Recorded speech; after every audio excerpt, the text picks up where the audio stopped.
안녕하세요. 저는 대학생 딸 하나, 고등학생 아들 하나를 둔 49의 여자입니다.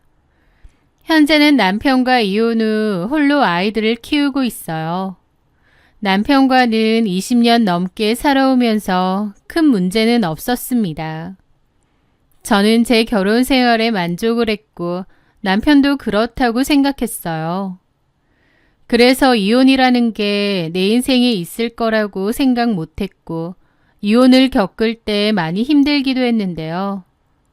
시간이 많이 흐른 지금 이제는 이혼 후 혼자 지내는 것에 적응이 되고 익숙해져서 잘 지내고 있습니다. 나한테 힘든 일이 닥치면 어떻게 살아가나 라는 걱정을 했는데 사람은 적응의 동물이라더니 그게 맞는 말 같습니다. 다 알아서 적응하고 맞춰서 살게 되는 것 같아요. 아무 문제 없던 결혼 생활을 하던 제가 갑자기 이혼을 하게 되고 또 남편이라는 작자를 제 인생에서 지워버린 이유가 있습니다. 그 이유에 대해 얘기해 볼까 합니다. 제 전 남편은 덕망 있는 교수였습니다. 주변 친구들은 우스갯소리로 선비라고도 불렀죠. 직업도 교수인데다 성격도 차분하고 진중하고 조용하고 그런 사람이었거든요. 저는 남편으로서 또 사람으로서도 그를 존경했습니다. 남편을 존경하고 존중하며 사는 게 쉽지 않다고도 하는데 존경할 수 있는 남편을 만난 저는 참 복받았다고 생각했어요. 저는 전혀 몰랐던 거죠. 마냥 선비같이 점잖던 남편의 내면에는 추악한 욕망으로 들끓고 있다는 것을요. 남편은 명문대 교수였습니다. 학교에서도 학계에서도 신망이 두터운 지성인이었죠. 저는 과거에 친척의 소개로 남편을 만나고 결혼까지 한 케이스입니다. 시부모님은 시골에서 사셨고 다 돌아가셨어요. 공부 잘하는 아들이 희망이신 분이었죠. 저희 집은 부모님이 건물을 관리하셔서 여유가 있는 편이었고 아는 친척분의 소개를 받아 그때 당시 시간 강사이던 남편을 만나게 되었습니다. 남편이 교수가 될 수 있게 저희 부모님도 물심양면 많이 도와주셨죠. 어쨌든 그 후 저희 아버지가 저에게 건물 하나를 물려주셨고 저는 그곳에서 건물 관리도 하면서 스터디 카페도 운영합니다. 큰딸은 남편이 재직하는 학교는 아니지만 어쨌든 알아주는 명문대에 다녔고 아들은 타 지역의 특성화 고등학교에 다닙니다. 점잖고 차분한 교수 남편에 공부 잘하고 착한 자식들, 게다가 제 앞으로 되어 있는 월세 따박따박 나오는 건물까지. 겉보기에 저는 모든 것을 다 가진 여자였습니다. 저도 제 인생에 만족하며 살았고 제 가정을 사랑했습니다. 남편은 직업이 직업이니만큼 늘 학교 일과 학생들 그리고 연구가 가장 중요한 사람이었어요. 학교의 교수 사무실은 물론이고 집 한켠에도 서재를 마련해 두었죠. 거기에는 남편의 연구 서적들과 논문들이 가득했습니다. 남편은 학교뿐 아니라 집에서도 자주 서재에 틀어박혀 있었습니다. 제가 집에서 보는 남편은 늘 서재에서 논문을 읽거나 글을 쓰고 있었죠.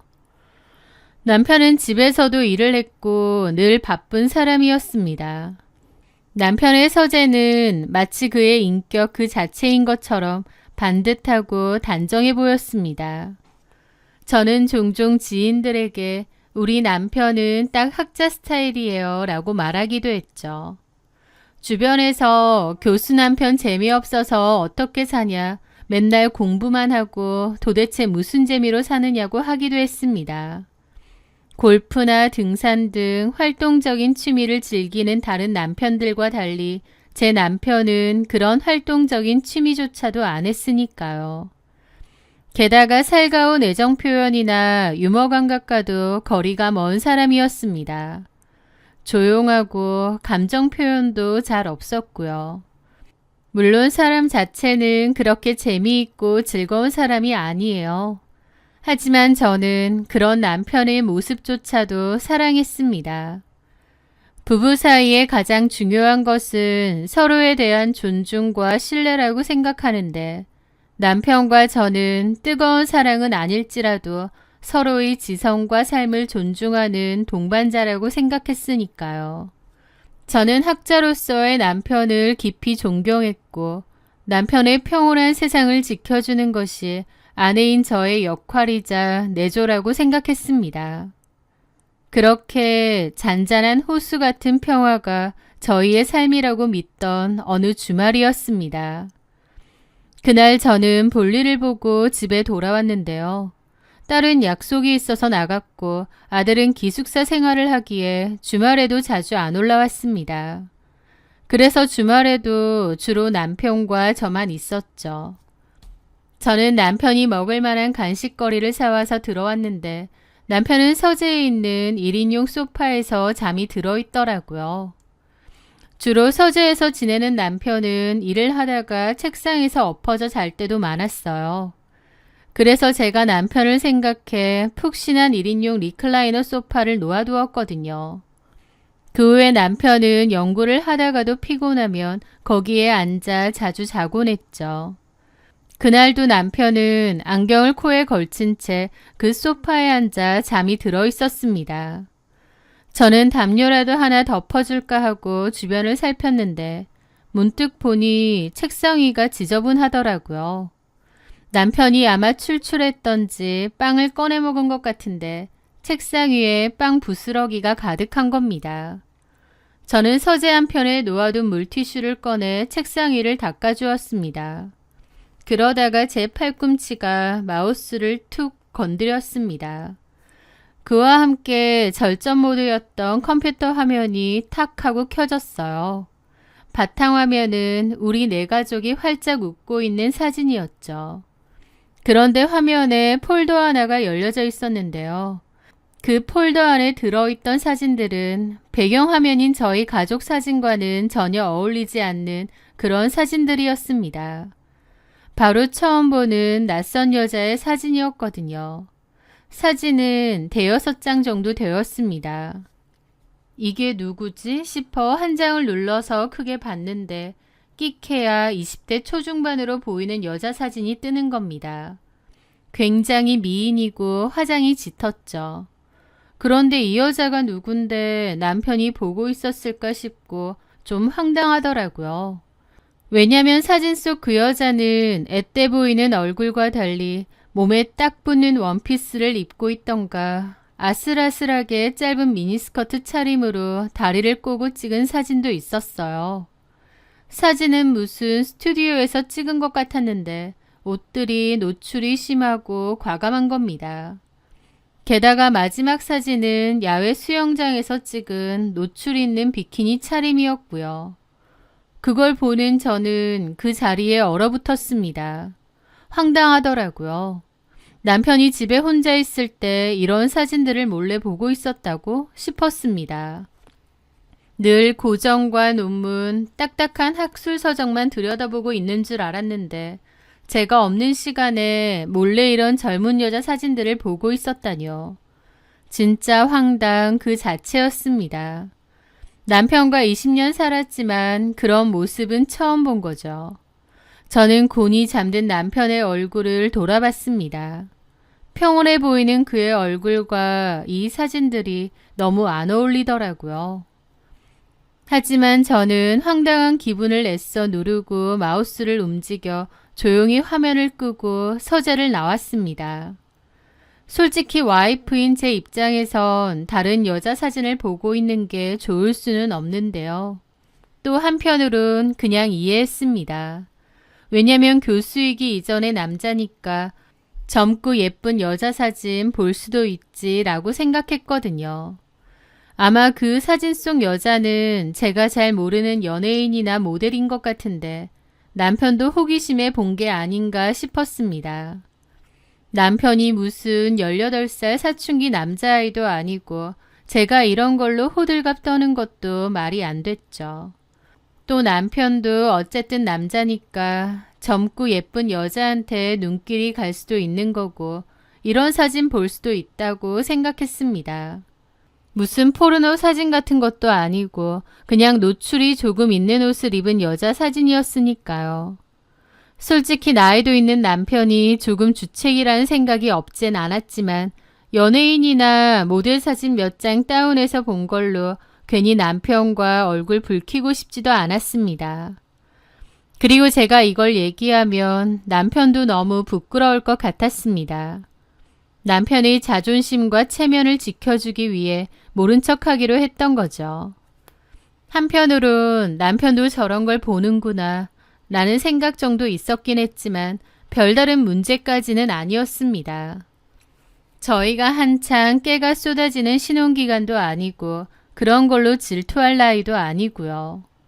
그러니까 저는 그때까지만 해도 남편이 인터넷에서 떠도는 이름 모를 연예인이나 모델 사진을 눈요기로 저장한 것이라고, 그것이 중년 남자의 조금 민망한 호기심일 뿐이라고 대수롭지 않게 생각하고 넘어갔던 거죠. 그런데 그로부터 얼마 뒤 저는 그 모든 것이 저의 순진한 착각이었다는 것을 깨닫게 됩니다. 저는 가장 친한 친구인 주리를 만나 점심을 먹으려고 했습니다. 주리는 제 고등학교 때부터 친구인데 가족끼리도 다 알고 가장 친한 친구입니다. 워낙 오래된 사이기도 했고 가까운 친구라서 꼭 가족 마냥 친자매 마냥 서로의 속마음도 털어놓는 그런 친구죠. 주리네 집 사정도 제가 다 알고 반대로 주리도 그랬습니다. 제 일을 자기 일처럼 생각해주면서 발벗고 나서줄 그런 의리 있는 친구였거든요. 어쨌든 한동안 서로 바빠서 못 보다가 오랜만에 약속을 잡게 되었어요. 식사를 하려고 어딜 갈까 하다가 저희 집 단골 식당으로 가자고 했습니다. 그곳은 남편과 제가 자주 가던 고급 한식당이었는데요. 음식이 간이 세지 않고 맛있어서 저도 거길 좋아하는데 사실 저보다는 남편이 유달리 거기를 좋아합니다. 바깥밥을 별로 좋아하지 않는데도 그 식당을 즐겨갔죠. 그래서 한참 갈 때는 일주일에 2번씩도 갈 정도로 자주 갔는데 근래에는 남편이 너무 바쁘다고 해 통 못 갔습니다. 주리에게 물어보니 좋다고 해서 그리로 가게 되었죠. 제 차를 같이 타고 가기로 했고 식당으로 들어섰습니다. 야외 주차장으로 들어가서 주차를 하고 있을 때였어요. 주리가 제 팔을 톡톡 치더라고요. 어머 은영아, 저기 네 남편 아니야? 주리의 말에 고개를 들어보니 정말 제 남편이 식당에서 나와 주차장으로 들어오고 있는 겁니다. 식사를 하고 온 모양이었어요. 어떻게 여기서 다 만나나 싶어서 반갑더라고요. 저는 남편을 내려서 부르려고 하는데 남편이 향하는 곳을 본 순간 몸이 굳어져 버렸습니다. 남편의 차 앞에는 몸에 딱 붙는 화려한 원피스 차림의 웬 젊은 여자가 서 있는 거예요. 계산하고 나오는 남편을 기다리고 있는 것 같았죠. 주리도 놀라 저 여자 누구야 라고 물었지만 저 역시도 처음 보는 여자였습니다. 그런데 이상하게도 얼굴이 낯이 익은 거예요. 분명 처음 보는 여자인데도 낯이 익었던 거죠. 그리고 곧 제 머릿속에는 얼마 전 남편의 컴퓨터에서 봤던 바로 그 사진 속 여자가 떠올랐습니다. 거기 서 있는 그 여자가 바로 사진 속 여자였던 거예요. 남편은 차 앞에서 기다리고 있는 그 여자에게 다가갔고 여자는 너무나도 익숙하고 당연하다는 듯 남편에게 다가가 팔짱을 꼈습니다. 남편은 주위를 의식한 듯 조금 주변을 살피며 조수석 쪽으로 향했고 익숙하게 조수석 문을 열었습니다. 그 여자는 차에 올라탔고요. 저는 그 모든 광경을 넋이 나간 채 지켜볼 수밖에 없었습니다. 주리는 제 옆에서 저게 뭐야? 너네 남편 지금 바람 피우는 거야? 라며 경악했습니다. 하지만 제 귀에는 아무것도 들리지 않았어요. 남편의 차가 떠나고 나서도 저는 멍청하게 있었습니다. 주리가 저를 부르는 것조차도 모르다가 겨우 정신을 차렸죠.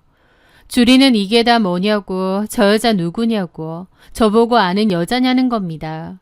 그러면서 네 남편 지금 바람 피우는 거 딱 걸린 거냐고 했죠.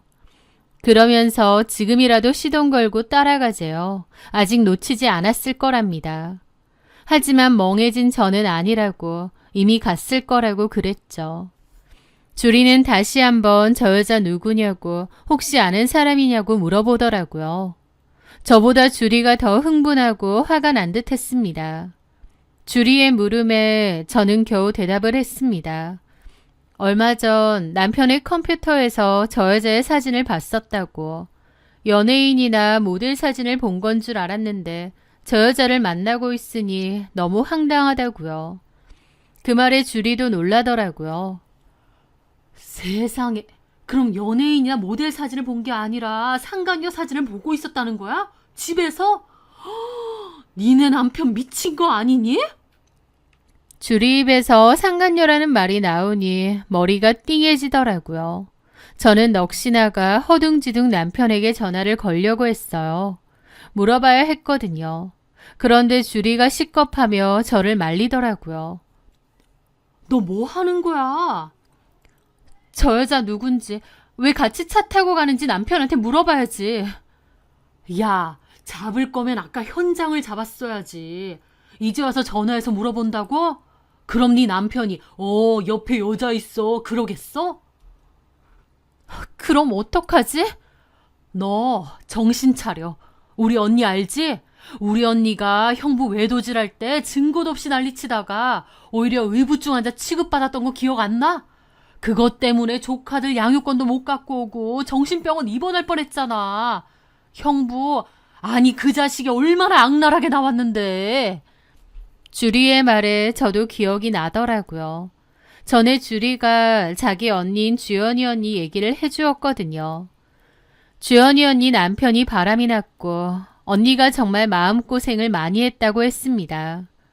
아무 증거도 없이 난리쳤다가 역으로 곤란한 상황에 많이 처했다고 했거든요.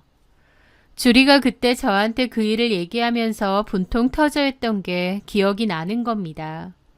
이런 건 무조건 증거 싸움이야. 내가 우리 언니 지켜보면서 학을 뗐다고. 네 남편 여기서 잡아떼거나 숨기면 어쩔 도리가 없다니까. 일단 진정하고 집에 가서 그 사진부터 다시 확인해봐. 저 여자 맞는지.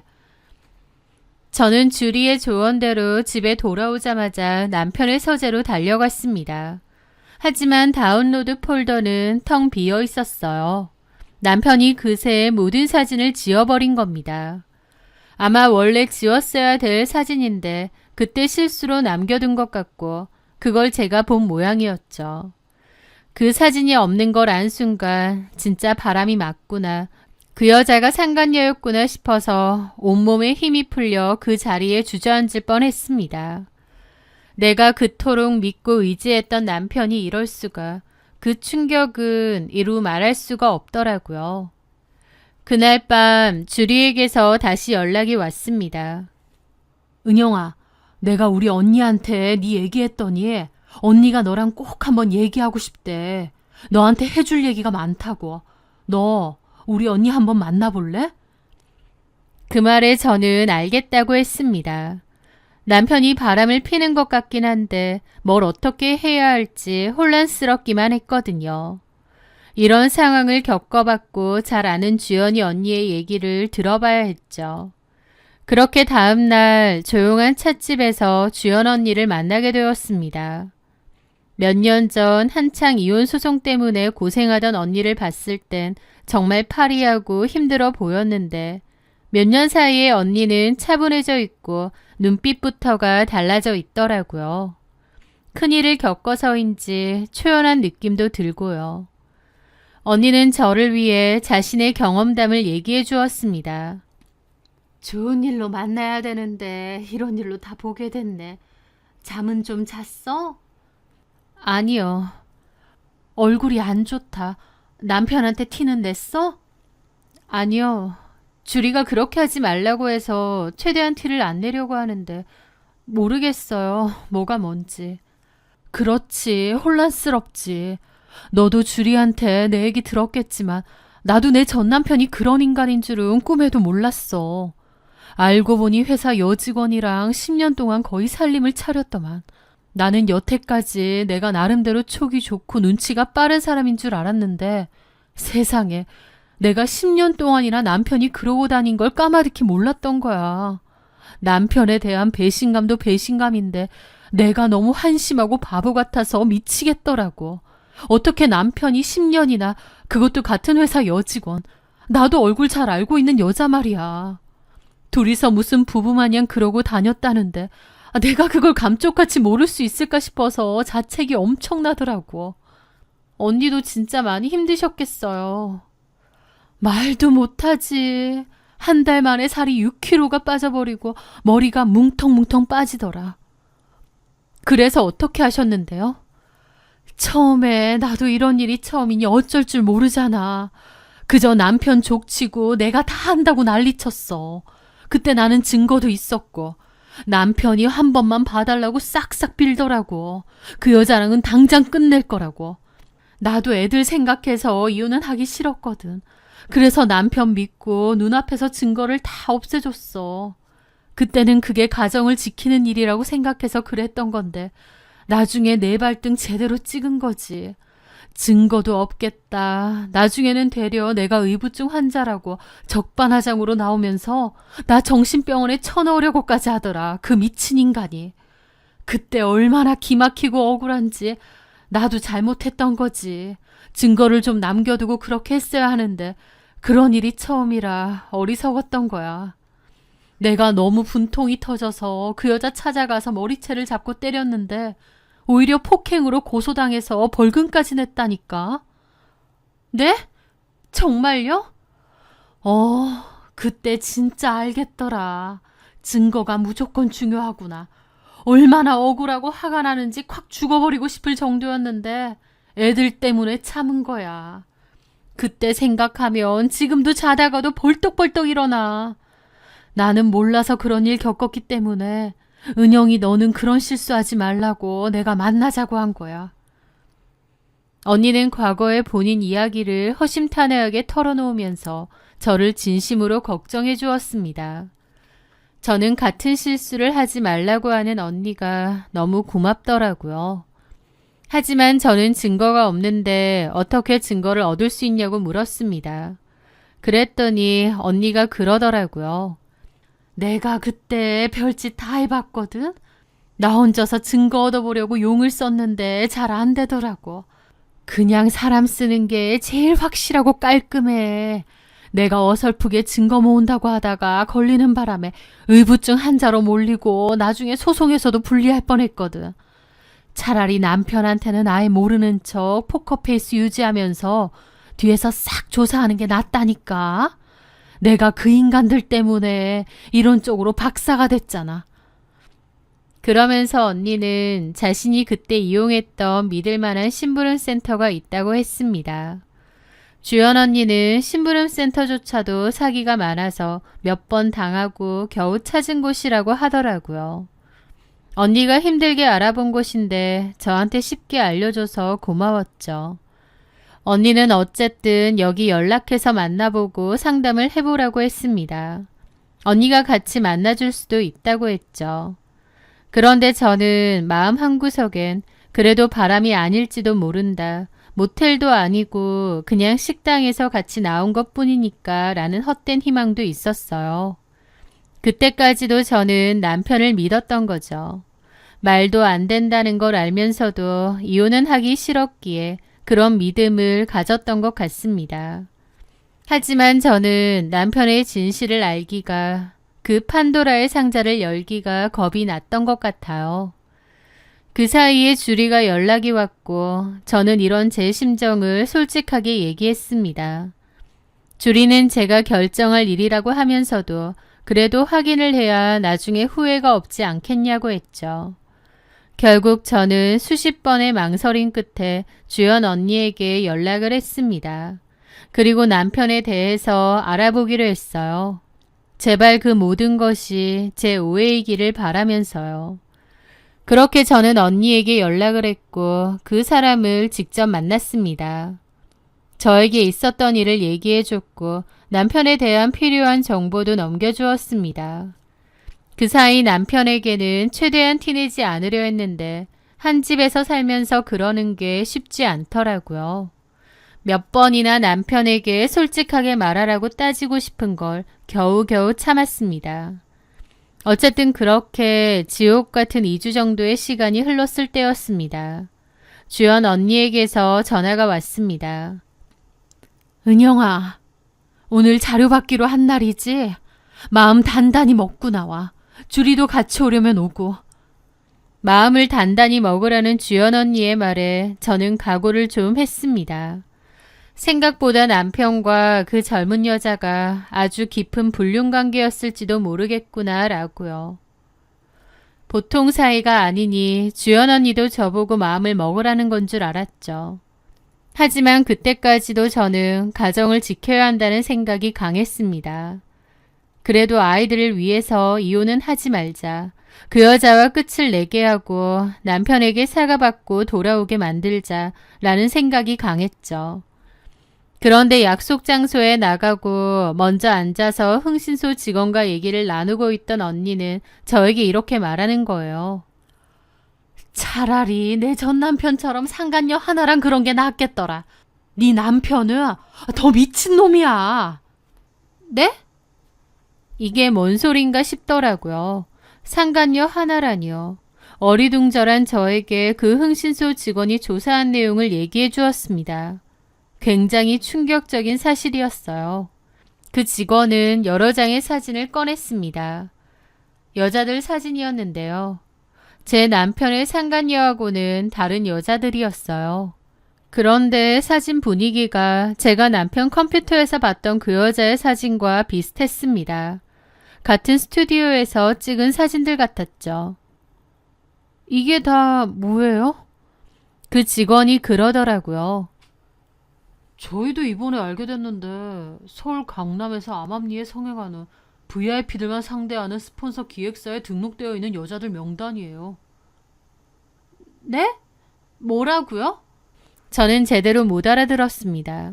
그 직원은 다시 얘기해 주더라고요. 돈 많은 남자들이 주로 회원으로 등록되어 있고요. 젊고 예쁜 여자들을 데이트 상대로 고르게 하고 매칭해 주는 곳입니다. 심부름 세터 직원은 조사 내용을 제 앞에 펼쳐놓았습니다. 여자들을 쇼핑하듯 고르고 데이트를 하는데요. 가격은 한 번 만나는데 200만 원부터 1000만 원까지 다양하다고 했습니다. 꼴의 계약서도 작성하는데 그냥 물론 계약서에는 식사하고 대화하는 거라고 적혀 있는데요. 물론 계약서상으론 그렇게 적혀 있지만 실제로는 절대 아니라고 했습니다. 법망을 피해가려고 그렇게 적혀 있는 거라고 했죠. 누가 처음 보는 여자랑 식사하려고 그 많은 돈을 지불하겠나요? 그 직원조차도 이런 서비스가 있다는 게 생소하다고 했습니다. 그런데 제일 충격적인 건 제 남편이 그곳의 VIP 고객이라는 것이었습니다. 대학생 선호, 순종적인 스타일을 좋아한다고 취향까지 적혀 있다더군요. 남편은 유독 어리고 예쁜 여자들만 찾았고 지난 몇 년간 내 남편을 거쳐간 여자들만 해도 그 수가 엄청나다는 것이었습니다. 그가 이런 짓에 쏟아부은 돈도 거의 억 단위였죠.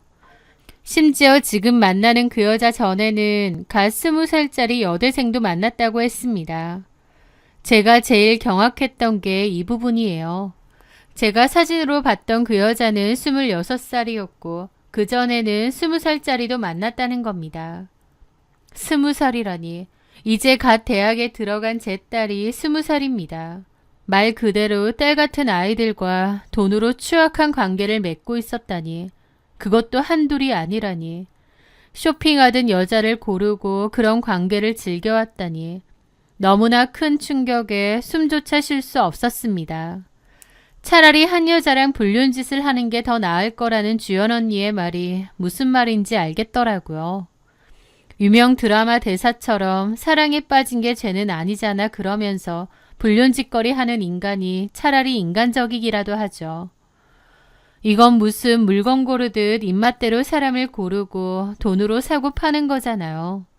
학교에서 학생들 가르치고 또 그만한 자식들이 있는 남편이 이런 파렴치한 짓을 저지르다니요. 앞에서는 존경받는 교수, 점잖은 학자인 척 온갖 위선을 떨고 뒤에서는 어린 여자들을 돈으로 사서 욕정을 채우고 다녔다니. 저는 그 순간 남편이 너무 낯설고 징그럽고 역겹게 느껴졌습니다. 딸도 있으면서 딸아이랑 나이도 비슷한 그 여자들을 입맛대로 고르고 바꿔가면서 그 오랜 기간 추악하게 살았던 사실을 낱낱이 알게 되자 도저히 남편과 더는 못 살겠더라고요. 사람에 대한 혐오감이 들었다고나 할까요? 그 모든 걸 확인한 저에게는 차가운 분노만 남았습니다. 저는 심부름 센터를 통해 남편의 거래 내역과 통화 기록 등 그가 법정에서 절대 빠져나갈 수 없을 증거를 차곡차곡 모았습니다. 그리고 국내 최고의 이혼 전문 변호사를 선임했죠. 저는 남편에게 이혼 소송과 동시에 성매매 알선 등 행위에 대한 처벌에 관한 법률 위반으로 형사 고발했습니다. 그리고 노트북을 열어 제가 몇 날 며칠에 걸쳐 작성한 메일을 띄웠습니다. 수신인은 남편의 대학교 총장과 이사회였죠. 제목은 박선호 교수의 이중생활이었습니다. 저는 떨리지 않는 손으로 제가 모은 모든 증거 자료를 파일로 첨부했습니다. 후폭풍은 제 상상 이상으로 거세게 몰아쳤고 학교는 발칵 뒤집혔습니다. 학교 측에서는 일이 더 커지기 전에 징계위원회를 열어 이례적으로 신속하게 남편을 파면 조치했습니다. 남편은 한순간에 사회적 명예와 평생을 바친 직장을 모두 잃게 되었고 제가 내민 이혼 서류에 저항 한번 하지 못하고 도장을 찍어야만 했습니다. 저는 이혼 과정에서 재산 관련한 다툼을 벌였고 법원은 그의 유책 사유를 인정하여 제가 요구한 위자료 전액과 재산 분할 판결을 내렸습니다. 게다가 그 과정에서 아이들도 모든 진실을 알게 되었습니다. 특히 저희 큰딸은 아빠의 역겨운 실체를 알게 된 후 더 이상 아빠를 보고 싶지 않다더군요. 남편은 학계에서는 퇴출당했고 결국 과거에 시부모님이 사셨던 시골의 낡은 집으로 내려가 살고 있다는 소식을 전해 들었습니다. 남편이 한 짓이 너무 파렴치해서 불쌍한 마음조차 안 들더라고요. 한때는 존경받으며 학생들을 가르치던 교수가 이제는 세상의 손가락질을 받으며 고독 속에서 자신의 죄를 곱씹으며 살게 된 거죠. 가끔 밤하늘을 보며 생각합니다. 그가 스스로 만든 지옥의 가장 밑바닥에서 어떤 밤을 보내고 있을지, 어떤 생각을 할지요. 본인의 행동에 대해서 그 더러운 욕망에 대해서 꼭 후회하고 반성하며 살았으면 합니다. 본인으로 인해 가족들이 어떤 고통을 받았는지도요. 그때 제가 단호한 결정을 내렸던 건 잘한 일이라고 생각합니다. 큰 충격과 상처가 있었지만 시간이 지나면서 무뎌지고 지워지겠지 생각하며 하루하루를 잘 살아가려 합니다. 제 사연 들어주셔서 감사합니다.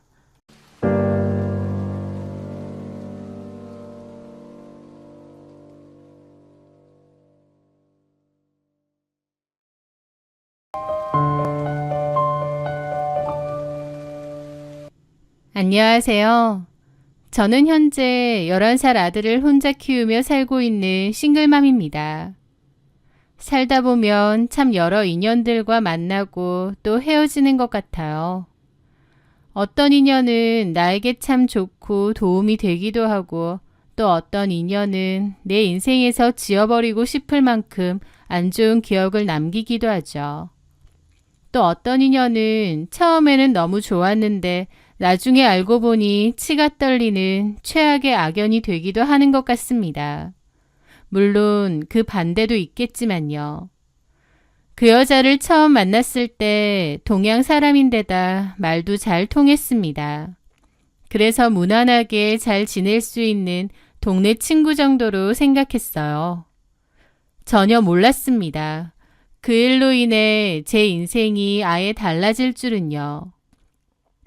제 가정이 어떤 이유로 무너뜨려졌는지, 그리고 제가 그들을 어떻게 심판했는지에 대한 이야기를 해볼까 합니다. 저는 원래 대구 사람이었어요.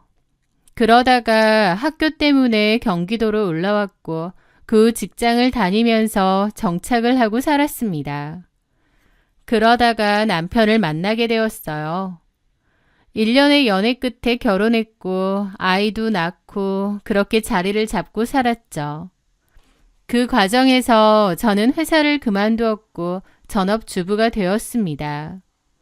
일 욕심도 많았고 회사 다니는 것도 싫어하지 않는 편이었긴 한데 어렸을 때 아이가 자주 아팠던 탓에 둘 중 한 명은 전적으로 아이를 봐야 했거든요. 그래서 제가 그만둔 거였죠.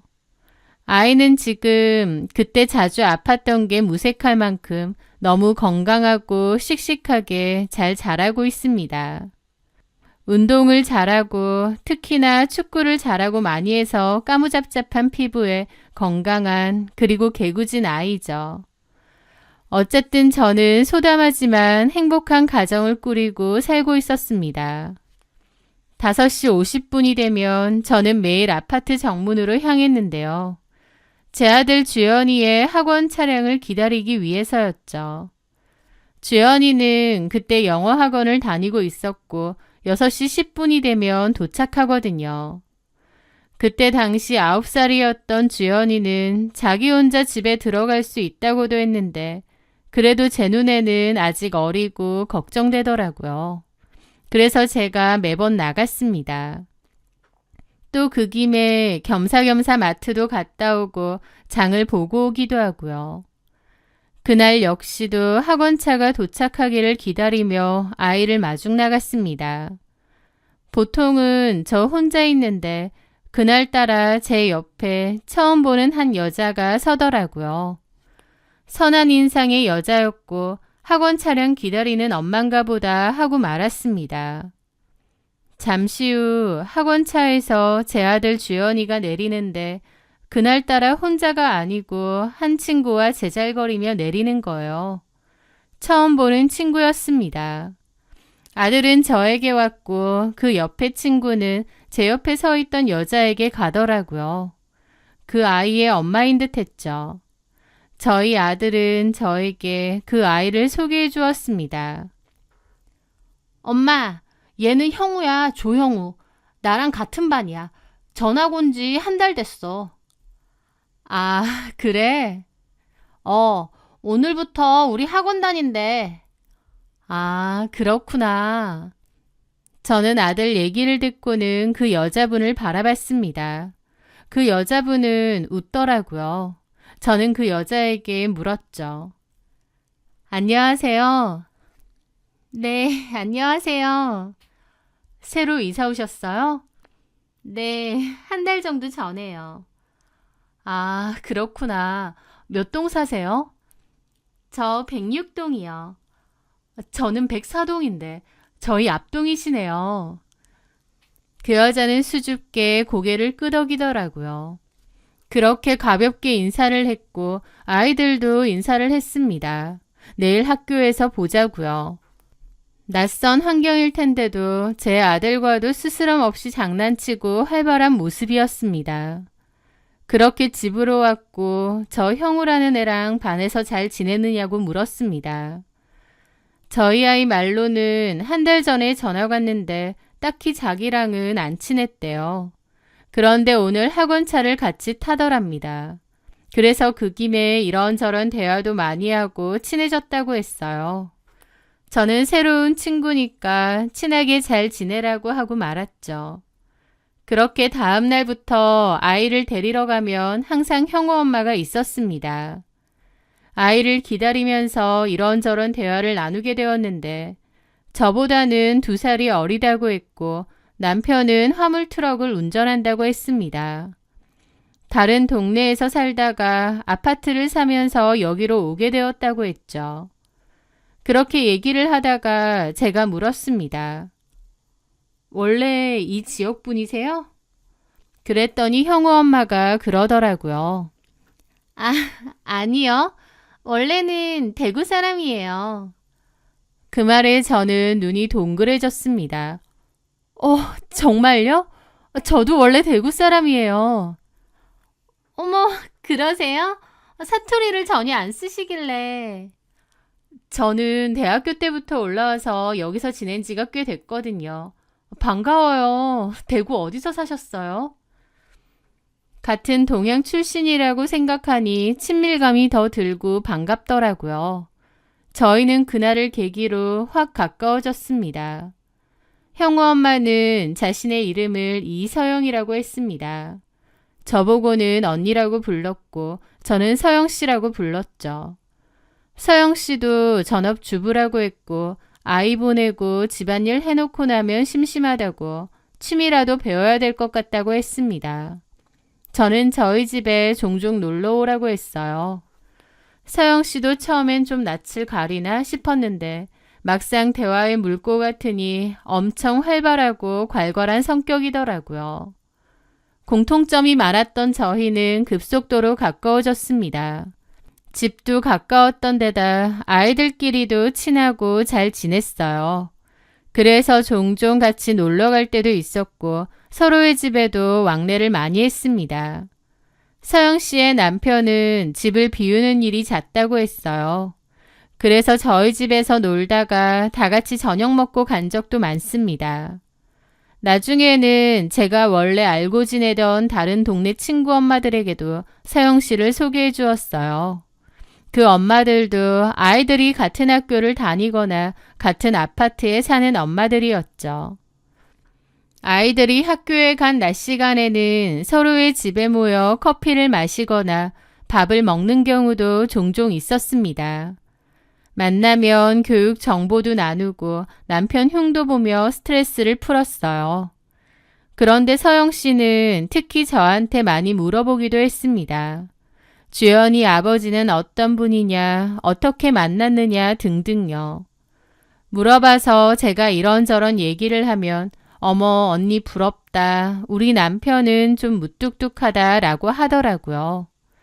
남편하고 사이가 안 좋냐니까 그건 아닌데 좀 다정한 남자랑 결혼할 걸 그랬다고 했습니다. 그래서 제가 마음에 쏙 드는 사람이 세상에 어디 있겠느냐. 좋은 부분이 있으면 아쉬운 부분도 있지 않겠냐. 그래도 형우 아빠는 돈도 잘 벌고 일도 많이 하시지 않느냐 그랬습니다. 새벽 일찍 나가고 정말 열심히 일하는 것 같았거든요. 어쨌든 서영 씨는 다른 엄마들하고도 곧잘 지냈습니다. 성격이 밝고 친화력이 좋아서 누구하고든 잘 어울리더라고요. 다른 엄마들도 서영 씨가 성격이 활발하고 좋다고 그랬고요. 그러던 어느 주말이었습니다. 저희 집에서 서영 씨를 포함한 친구 엄마들을 불러 저녁 식사를 대접했습니다. 아이들은 다 같이 방에서 놀고요. 제가 해물찜을 만들어서 다 같이 맥주 한잔하고 먹기로 했어요. 그날은 남편이 회식한다고 해서 그렇게 한 거죠. 그런데 제 남편이 일찍 퇴근을 하고 돌아왔습니다. 남편이 늦는다고 했기에 편하게 있던 친구 엄마들은 좀 당황하더라고요. 일찍 왔네? 오늘 회식한다며. 아, 부장님이 일이 생겨서 회식 취소됐어. 남편은 서글서글하게 웃으며 다른 엄마들에게 얘기했습니다. 저 신경 쓰지 마시고 편하게 노십시오. 같이 밥 먹어. 에이, 나 있으면 불편할 텐데. 나는 알아서 먹을게. 그때 서영 씨가 그러더라고요. 같이 드세요, 지연이 아버님. 언니가 해물찜 너무 맛있게 만들어줬는데 이거 같이 드세요. 서영 씨가 적극적으로 오라고 했고 그렇게 남편은 어정쩡하게 웃으며 식사 자리에 합류를 했습니다. 맥주 한 잔씩 하며 이런저런 얘기를 했고 분위기는 화기애애했죠. 나중에는 각자의 남편들 다 부를까 그런 얘기도 했고 나중에 정말로 연락을 받고 남편들도 합류하기로 했습니다. 제일 늦게 서영 씨 남편도 왔어요. 서영 씨 남편은 덩치도 크고 인상이 서글서글 하시더라고요. 남편들끼리 서로 얘기도 주고받았고 서영 씨 남편은 자기는 개인 화물트럭 운전을 한다고 했습니다. 저희 남편도 자재 관련 일을 하기 때문에 혹시 나중에 필요한 일 생기면 연락드리게 명함 한 장 달라고 하더라고요. 그래서 서로 명함도 주고받았습니다. 그렇게 좀 늦은 시간까지 즐거운 시간을 보냈고 자리는 파했습니다. 그날 기분이 참 좋더라고요. 그리고 특히나 저희 남편이 분위기를 잘 주도하고 유쾌한 분위기를 만들어내는 걸 보며 참 성격이 좋고 사회생활 잘한다 싶어서 내 남편 멋지네 싶었습니다. 그때는 전혀 몰랐습니다. 제가 그때 느꼈던 그 생각들이 비극의 시작이었다는 것을요. 이상한 일은 얼마 지나지 않아 시작되었습니다. 원래 남편은 아침 8시쯤 출근을 합니다. 그런데 언젠가부터 남편이 새벽 6시 반만 되면 부스스 일어나 준비를 하고는 집을 나서는 겁니다. 남편은 아침 식사도 하지 않기 때문에 저보고는 굳이 일어나지 말라고 하면서 알아서 챙겨서 가더라고요. 저는 원래 8시쯤 갔는데 요즘은 왜 이렇게 일찍 가느냐 물어봤습니다. 그랬더니 남편 한다는 말이 내가 전에 말했잖아. 우리 팀장님 바뀌었다고. 근데 새로운 팀장님이 다른 건 몰라도 지각하는 걸 병적으로 싫어하는 양반이야. 그래? 그래도 너무 일찍 아니야? 7시 반 정도에 나가도 되지 않아? 안 돼. 오히려 그 시간에 가면 차가 너무 많이 막혀. 차라리 일찍 가서 차에서 쉬는 게 낫더라고. 에이, 그래도 너무 피곤하지. 괜찮아. 더 일찍 가는 사람도 많은데 뭐. 일찍 가니까 오히려 여유도 있고 차도 안 막혀서 좋아. 동도 트기 전에 준비해서 나가는 남편이 좀 안쓰럽더라고요. 남편이 그렇게 말을 했기에 그런가 보다 하고 넘겼습니다. 그런데 그럴싸한 남편의 말과 달리 그맘때 남편의 행동은 어딘지 모르게 부자연스러웠습니다. 피곤하다는 소리도 부쩍 자주 했습니다. 그리고 저와의 잠자리까지도 피곤하다는 이유로 피하기 시작했어요. 게다가 갑자기 휴대폰을 자주 보고 행여나 제가 휴대폰을 볼까봐 그랬는지 열심히 폰을 사수하더라고요. 제가 요즘 뭘 그렇게 재밌게 봐? 라고 물으면 그냥 뉴스나 유튜브 보는 거지 뭐 라며 어색하게 말을 하고 자리를 뜨는 겁니다. 남편은 평소에 그렇게 핸드폰을 많이 보는 사람이 아니었어요. 뭔가 달라진 남편의 행동이 눈에 거슬렸고 촉이 오더라고요. 인정하긴 싫지만 남편에게 뭔가가 있다는 제 안의 경고등이 울리기 시작한 거죠. 남들 다 그래도 내 남편은 아니라고 생각했지만 남편이 딴 마음을 먹은 걸 와이프가 모를 수가 없나 보더라고요. 아무렇지 않은 채를 했지만 분명 달라진 게 보였거든요. 뭐든 확인을 해봐야지 의심을 안고 살아갈 수는 없었습니다. 진실이 무엇이든 제 두 눈으로 확인하기로 했죠. 그 새벽 5시 50분 저는 남편이 화장실에서 씻는 소리를 들으며 일어나 옷을 대충 챙겨 입었습니다. 그리고 자는 척을 하다가 남편이 현관문을 나서는 소리에 맞춰 조용히 뒤를 따라 나섰죠. 남편이 정말 회사로 가는 건지 아니면 다른 곳으로 새는 건지 제 두 눈으로 확인하기로 했기에 차키도 챙겼습니다. 그렇게 지하주차장으로 내려간 남편은 차를 향해 걸어갔습니다. 저도 남편을 몰래 미행하려 했는데 들키지 않을까 걱정되더라고요. 그런데 남편은 자신의 차를 타지 않고 그대로 지나치는 겁니다. 저는 어리둥절한 기분으로 남편을 계속 따라갔죠. 어디 가지? 그런데 남편이 향하는 곳은 106동이었습니다. 남편은 익숙한 듯 106동 엘리베이터 버튼을 누르고 핸드폰을 보며 기다리더라고요. 제가 뒤에서 보고 있을 거라곤 상상도 못하는 눈치였습니다. 106동에 왜 왔지? 혹시 누구랑 카풀이라도 하나? 머릿속으로 여러 이유가 떠올랐습니다. 하지만 카풀을 한다고 해도 차로 오면 되지 남편이 갈 이유는 없잖아요. 도대체 뭐지 하는 순간 제 머릿속에는 그게 떠오른 겁니다. 형우네가 106동 6층에 산다는 것이요.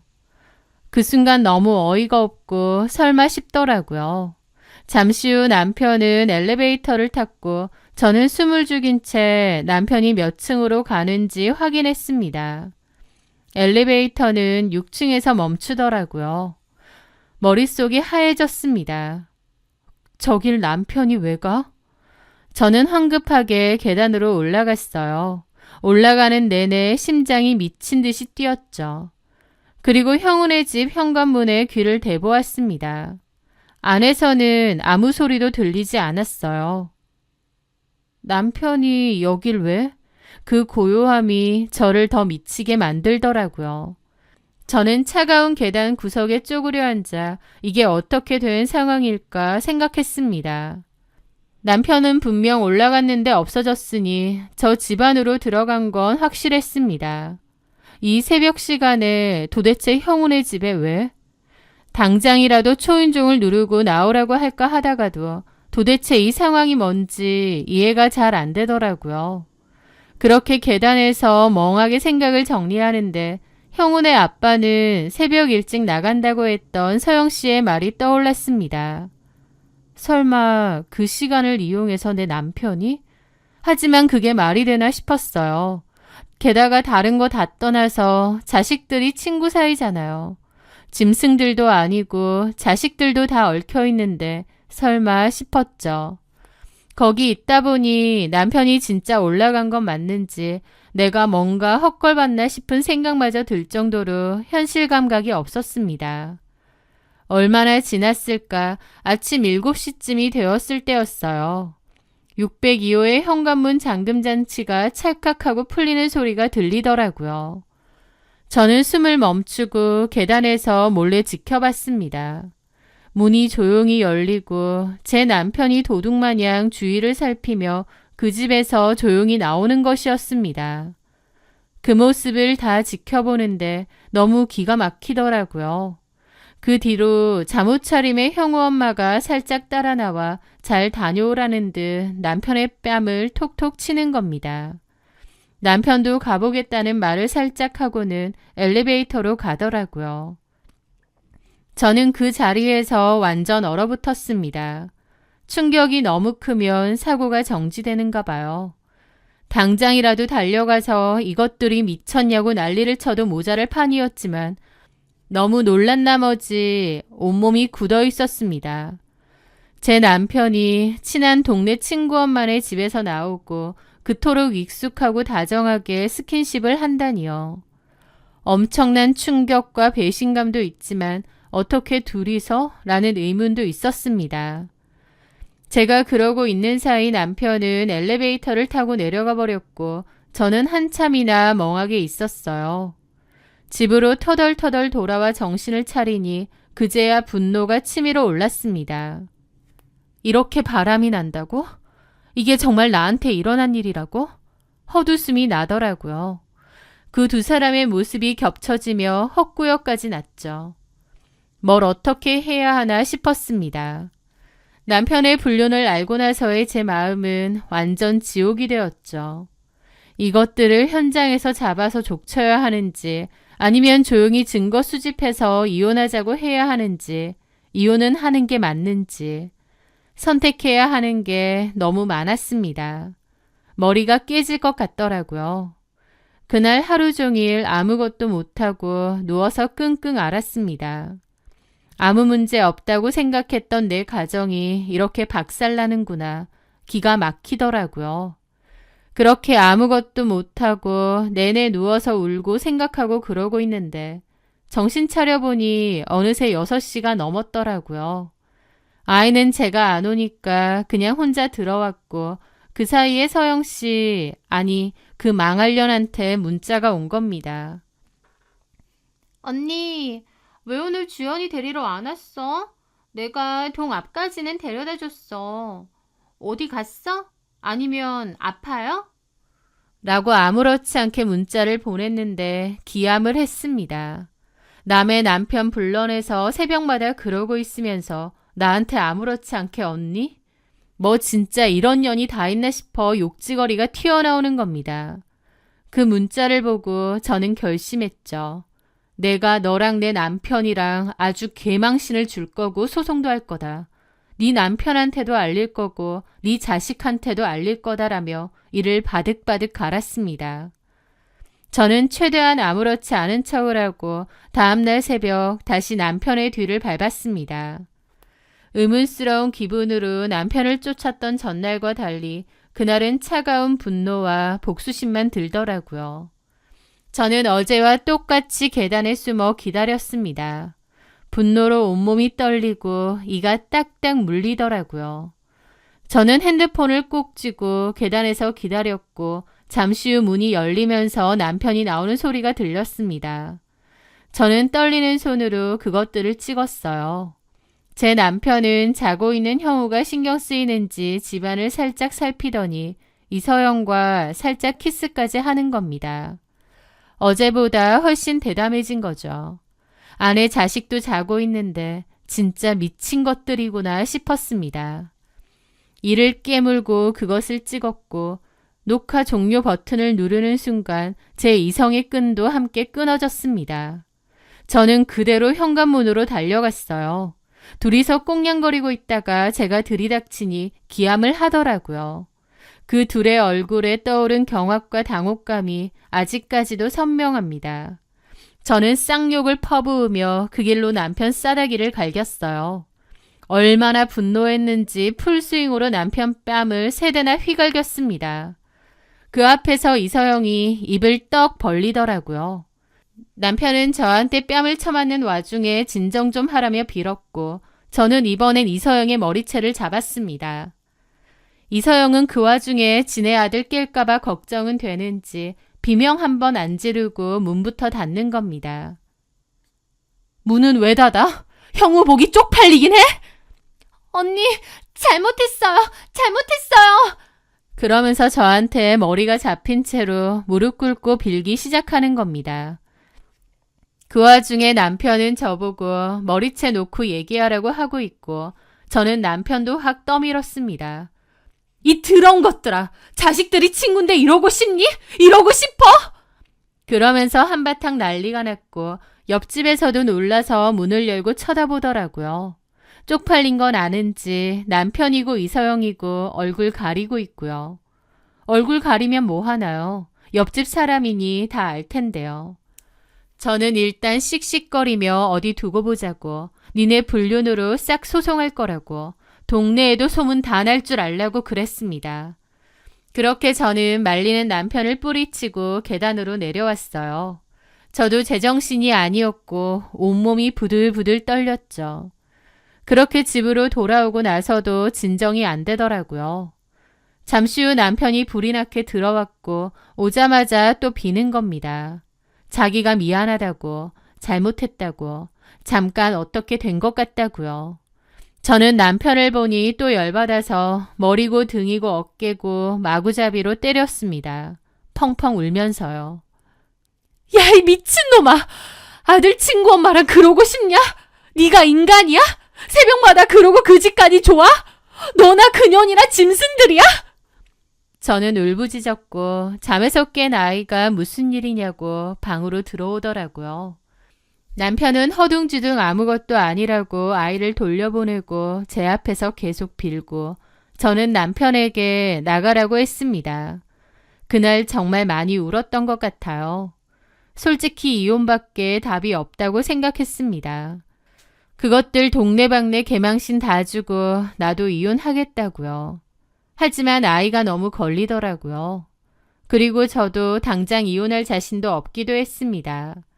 경제적인 기반도 없거니와 이혼은 생각도 안 하고 살았거든요.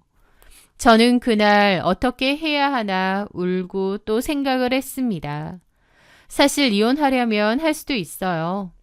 경제적인 게 문제라면 남편에게 재산 분할 받고 좀 작은 아파트로 이사하면 되고 그게 아니면 친정 부모님한테 도움을 좀 받아도 됩니다. 취업이 쉽지는 않겠지만 전에 오래 일을 했으니 경력직으로 일자리도 알아볼 수 있어요. 살면 다 사라지겠지만 제 마음이 이혼을 원하지 않았습니다. 남편을 많이 사랑했고 저희 아들에게도 아빠의 자리는 있어야 했습니다. 그래서 저는 하루 종일 생각하고 또 생각하고 이혼은 하지 말자로 가닥을 좀 잡았던 것 같아요. 너무 분통 터지고 열받지만 이혼은 차마 못하겠는 겁니다. 남편은 그날 퇴근하고 와서 다시 싹싹 빌었어요. 저는 어떻게 만났느냐 물어봤습니다. 그랬더니 그날 저희 집에서 다 같이 식사하고 술 먹은 날이 있잖아요. 그날 먹는데 이서영이 상밑으로 자꾸 남편 무릎을 톡톡 치더랍니다. 처음에는 비좁아서 실수인 줄 알았는데 자꾸 부딪히게 되었다고 하더라고요. 그러면서 남편도 묘한 감정을 느꼈답니다. 그러다가 그 후 재활용 쓰레기를 버리러 나가는 길에 우연히 마주쳤대요. 한번 본 적이 있으니 자연스럽게 얘기를 나누게 되었는데 이서영이 자기 남편하고 사이가 너무 안 좋고 이혼을 생각 중이라는 소리까지 했답니다. 그래서 남편이 위로를 해주다가 그날 계기로 그렇게 됐다는 거예요. 듣는 저는 경악을 했습니다. 우연히 자식 친구 엄마를 만나서 대화를 한다 한들 그게 어떻게 이런 식으로 연결이 되나요? 제 남편도 미친놈이고 그 여자도 보통 년이 아닌 거죠. 게다가 저한텐 그런 말 한 적 없는데 제 남편에게는 자기가 이혼까지 생각이라느니 어쩌느니 했다는 것도 너무 대놓고 작업 거는 느낌이라 경악했습니다. 이서영을 그렇게 안 봤는데 아주 각 잡고 제 남편을 꼬신 느낌이었죠. 저는 남편에게 내가 어떤 결정을 내리던지 잠자코 기다리라고 했습니다. 사실 이혼을 안 하겠다고 마음은 먹었지만 저도 더 시간이 필요했거든요. 그리고 저는 이서영에게도 연락했습니다. 평소 조잘거리기 좋아하던 이서영이었지만 지가 잘못한 게 있으니 아무 말도 않더군요. 저는 이번 달 안으로 이사가라고 했습니다. 이서영은 알겠다고 하면서 혹시 이혼할 거냐 묻더라고요. 저는 쌍욕을 퍼부으며 네가 뭔 상관인데 그딴 걸 물어보느냐고 했습니다. 이서영은 미안하다면서 우는데 미안할 짓 다 해놓고 제 앞에서 이러는 게 제정신은 아닌 것 같더라고요. 저는 다 필요 없고 마주치면 가만 안 있을 거니까 당장 이사하라고 했습니다. 그리고 형우도 학원 끊으라고 했습니다. 내 아들하고도 더 이상 가깝게 지내지 말라고 했죠. 이서영은 알겠다고 하더라고요. 그날 이후 저는 하루하루 지옥에서 살았습니다. 집안은 숨막히는 침묵만이 흘렀고 남편은 제 눈치를 보며 죄인처럼 굴었지만 그 가식적인 모습이 더 역겨웠습니다. 밤마다 그들의 모습이 떠올라 잠을 설쳤고 남편의 모든 행동 하나하나가 의심스러워 미칠 것 같았어요. 그냥 이혼을 하는 게 맞지 않을까? 내가 이걸 덮고 살 수 있을까? 하루하루 피가 마르는 기분이었습니다. 그런데 그때 저를 완전 돌게 만든 상황이 두 개 있었어요. 이서영이랑은 SNS 팔로워가 되어 있는 사이였는데 우연히 피드에 이서영 SNS가 뜨는 거예요. 그런데 이서영은 자신의 SNS에 남편과 아이와 어디 놀러가서 찍은 사진을 올리고 가족이 최고, 소소한 행복, 사랑해 같은 태그까지 달아놓은 겁니다. 그걸 보는데 머리가 돌더라고요. 나는 자기 때문에 가정이 파탄날 위기고 하루하루가 지옥인데 지는 행복하네 어쩌네 이러면서 이런 걸 올린다고? 눈이 돌았습니다.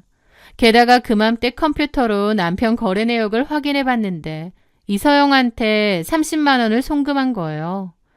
전화를 해서 이거 왜 보냈냐 추궁하니까 제가 그때 머리채를 심하게 잡아서 다친 바람에 치료비 차원으로 보내준 거랍니다. 안 그러면 일이 더 커질 것 같다면서요. 말은 저를 위해 보냈다는데 솔직히 그걸 누가 믿나요? 지가 이서영이 눈에 밟히고 미안해서 보낸 거죠. 그 순간 제 머릿속에 있던 뭔가가 툭 끊어지는 기분이었습니다. 저의 마지막 인내심과 이 가정을 지키고자 했던 신락 같은 희망까지 모든 것이 사라지는 순간이었죠. 저는 바로 카톡 단톡방을 열었습니다. 그때 다 같이 만났던 다른 엄마들 포함 제가 아는 동네 사람들은 다 초대했어요. 그리고 가장 중요한 이서영의 남편이자 형우 아빠도 초대를 했습니다. 그때 명함을 주고 갔기에 번호가 있었거든요. 그렇게 단톡방을 갑자기 여니까 초대된 사람들도 어리둥절했겠죠. 저는 그 단톡방에 그 영상을 올렸습니다. 남편이 이서영 그 여자 집에서 나오고 둘이서 현관문 앞에서 키스하는 영상요. 그리고 이렇게 적었습니다.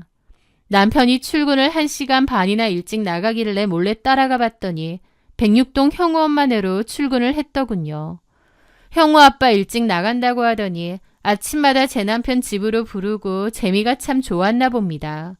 집에 아들도 있는데 참 대단하네요. 참고 살려고 했는데 도저히 못 참겠어서 올립니다. 이렇게요. 영상과 제 글이 올라가자마자 단톡방은 그야말로 폭발했습니다. 헐, 이게 뭐야, 미쳤나봐 같은 메시지들이 정말 쉴 새 없이 올라왔습니다. 저는 다른 사람보다도 형우 아빠가 읽기를 기다렸어요. 형우 아빠도 본 건지 뭔지 한동안 말이 없다가 저한테 개인톡으로 연락이 왔더라고요. 전화 좀 할 수 있냐고요. 저는 전화번호를 알려줬고 바로 전화가 왔습니다. 형우 아빠도 충격이 엄청나 보이더라고요. 떨리는 목소리로 이게 무슨 일이냐고 했고 저는 제가 봤던 그 모든 것을 다 얘기해 주었습니다. 통화하는 내내 너무 놀랐는지 소리가 나더라고요. 형우 아빠는 알겠다며 전화를 끊었습니다. 그 단톡방의 파급력은 엄청났어요. 남편은 초대하지 않았지만 그 사실을 이서영한테 들은 건지 어떻게 그런 짓을 벌이냐며 난리가 났습니다. 저는 그러게 왜 그딴 짓을 벌였냐고 네가 자초한 거라고 일갈했죠. 그 형우 아빠랑 이서영이랑은 심하게 싸웠고 이혼도 한다더군요. 자기가 새벽 일찍 나가서 힘들게 일하고 돈 버는데 와이프는 아들 친구 아빠를 집으로까지 부른다니 형우 아빠도 충격이 얼마나 컸겠나요. 그 단톡방 올리고 나서 저한테도 다른 엄마 친구들한테서 불티나게 전화가 왔었습니다. 그 여자 미친 거 아니냐고 같이 족치러 가자는 얘기도 하더라고요. 저는 그냥 이렇게 폭로했으니 냅둘 거라고 했죠. 그 집 아들인 형우는 다음 날부터 학교에 나오지 않았다고 했습니다. 그리고 바로 집도 내놨다고 하더라고요. 남편은 이렇게까지 해야 되느냐고 오히려 저를 질책했고 반성 없이 뻔뻔한 그 모습에 바로 이혼하겠다고 했습니다. 그리고 저는 남편과 그 여자를 상대로 상간소송을 진행했어요. 형우 아빠 역시 제 남편을 상대로 상간소송을 진행했고요. 저는 남편과의 법적 다툼을 벌였고 재산분할, 양육권, 위자료까지 받아냈습니다. 그 여자한테도 마찬가지고요. 저한테는 정말 폭풍 같은 시간들이었습니다. 소문이 너무 걷잡을 수 없이 퍼져서 저는 아들을 데리고 다른 곳으로 이사를 했습니다. 그리고 전에 일했던 분들에게 도움을 받아 다행히 취업도 하게 되었어요. 그렇게 이사를 하고 살다가 예전에 동네 엄마에게서 전화 한 통이 걸려왔습니다.